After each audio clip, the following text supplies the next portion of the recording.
फोनो पे चले छे।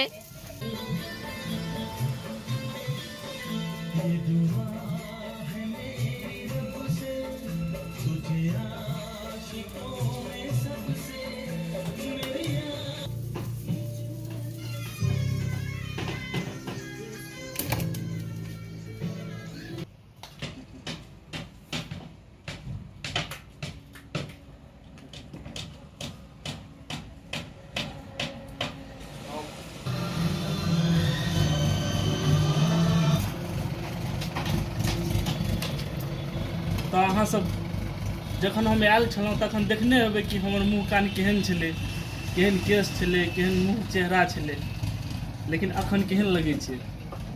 सुंदर लगै छै ना? सुंदर लगै छै। तो एहि सुंदरताके राज, एहि सुंदरताके राज हम नहि छी। एहोमे केओ कलाकारी केलखिन ताहि दुआरे ई सुंदर लगै छै। और ये सुंदरताके राज छथिन इनका देखियो, ये छथिन राम पुकार जी।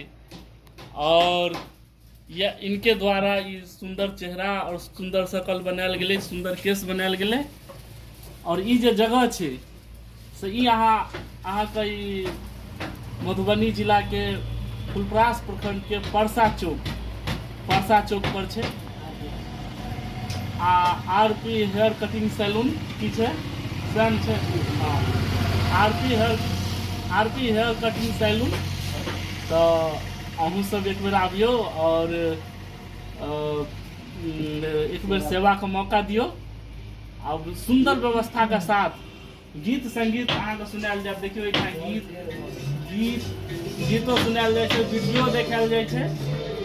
और एहिके साथ साथ एहिठाम बॉक्स टॉक्स, होम थिएटर से सब लगल छै।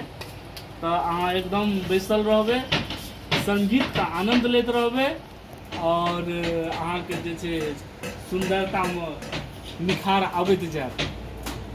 तो एक बेर अहूँ सब एहि जगह पे आओ और इनका एक बेर सेवा करैके मौका दियो। और एक बेर यदि एबै तो हमर वादा ये जे अहाँ बार बार एबै। चलो ठीक छै, खुदा हाफिज।